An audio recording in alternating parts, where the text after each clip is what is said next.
लातूर जिल्ह्यामध्ये मात्र थकीत मालमत्ता कर वसुलीसाठी लातूर महानगरपालिकेची धडक जप्ती मोहीम आता सुरू करण्यात आली आहे। लातूर मनपाने मालमत्ता कर बाकिंदाराविरुद्ध आता थेट कठोर कारवाई मोहीम हाती घेतली आहे।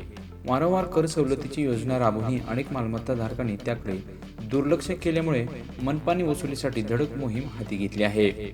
आयुक्त मानसी मीना यांनी या थकबाकीदारांना तातडीने कर भरण्याचं आवाहन केलं आहे। दरम्यान 8 निवासी मालमत्ता जप्ती तसेच 3 नळ खंडन आणि 5 निवासी मालमत्तांची जप्तीसाठी नोटीस देण्यात आली आहे। 3 डिसेंबर रोजी महानगरपालिकेने 16 निवासी मालमत्ता जप्तीची आणि 8 नळ खंडनची कारवाई केली आहे। या मोहिमेसाठी 8 विशेष पथके नेमण्यात आली असून महानगरपालिकेने स्पष्ट केलं आहे की जप्त केलेली मालमत्ता धारकांची मुदतीत कर भरणा न केल्यास या मालमत्तांची लिलाव प्रक्रिया पूर्ण केली जाईल। तसंच कर वसुलीची ही मोहीम यापुढे देखील तीव्र केली जाणार आहे, असं त्यांनी यावेळी सांगितलं।